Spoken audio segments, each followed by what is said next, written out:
Have a energy archetypal metaphor question for you. So I'm not talking literal. I've been tapping into, actually me and a friend have been tapping into Lilith quite a bit. And we're finding the truth in our own body that Lilith is one of the expressions of the dark feminine. So the part of the feminine that is sexuality, assertive, speaking her truth, mysterious, and that ability to like stand up for oneself. And then we're feeling into Eve being the light version of the divine feminine. And that would be like intuition and nurturing and grace and softness.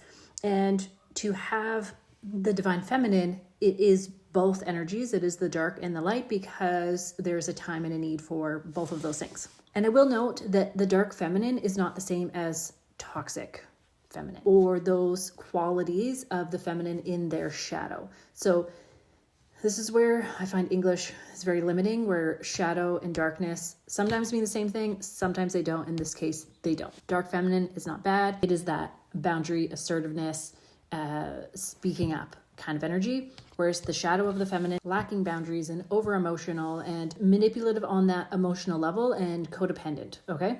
And I know there's other archetypes and examples of the dark and light feminine, but right now, all I'm tapping into is Lilith and Eve.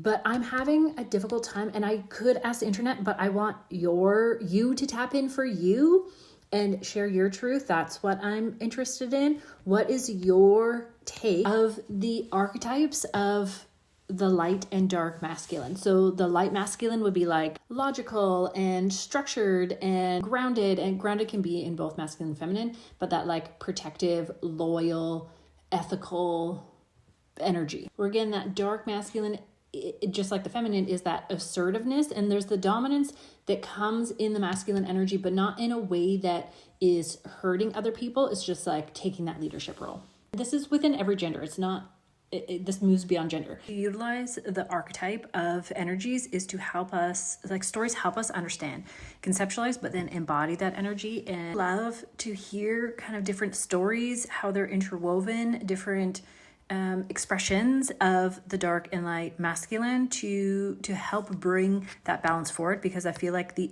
whole point of this is the energy of balance is coming in very, very loud.